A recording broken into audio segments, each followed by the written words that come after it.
In this video, I'm going to explain how to multiply polynomials. In particular, this is multiplication of a binomial. When you say binomial, there are two terms, and a trinomial. Multiplication of polynomials is basically an extension of the distributive property of multiplication over addition. When I say distributive property of multiplication over addition, that simply means if I have a times b plus c, this is equivalent to a times b plus a times c. So it's multiplication over addition. So notice how a became part of b and c. So this idea can be extended to any polynomials. Okay, let's go back to the example. So we're looking at 3x minus 2, and we can distribute this to every term of the trinomial 5x squared plus x minus 1. I want you to observe how 3x minus 2 has been attached to 5x squared, and that became our first group. Okay, I could say it's group, or you can say it's a first term. And then the 3x minus 2 is again multiplied to x, and 3x minus 2 is finally multiplied to minus 1. And then after doing that, you can do mini distribution. So in the first group, the 5x squared times 3x minus 2 will become 15x cubed minus 10x squared. As you can see, if we distribute 5x squared to 3x and minus 2.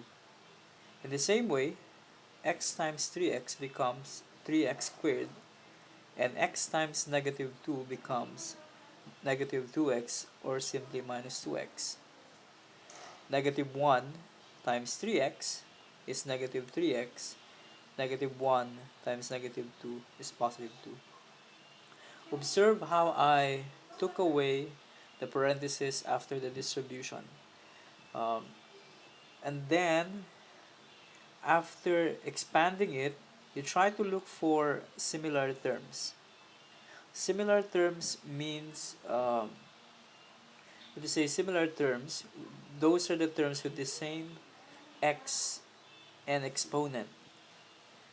So if we inspect, 15x cubed is the only x cubed, so you cannot add any other term to 15x cubed. But if you look at 10x squared and 3x squared, both of them have an x squared, so they can be combined. That means negative 10 and positive 3 becomes negative 7x squared.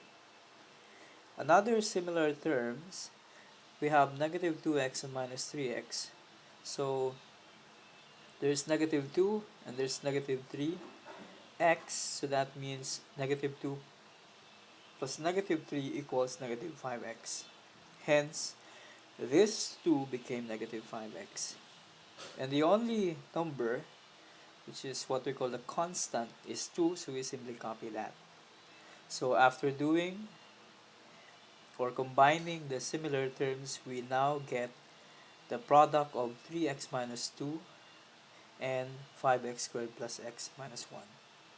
Take note also that in writing your final answer, the convention is that we start with the highest exponent, so this is cube, and then square, and then x to the 1, this is x to the 1. Remember, we don't need to write the exponent 1, and then finally the constant 2. Okay, so that's how you multiply binomial and trinomial, and this idea can be extended even if you multiply trinomial to trinomial or longer polynomials. Okay, so again, the idea came from the distributive property of multiplication over addition. If you understand that, multiplication of polynomials will be easy. Okay, so that's all for now. So I'll be explaining other concepts of polynomials in another video. So next time we will be tackling the division of polynomials. Okay, that's it.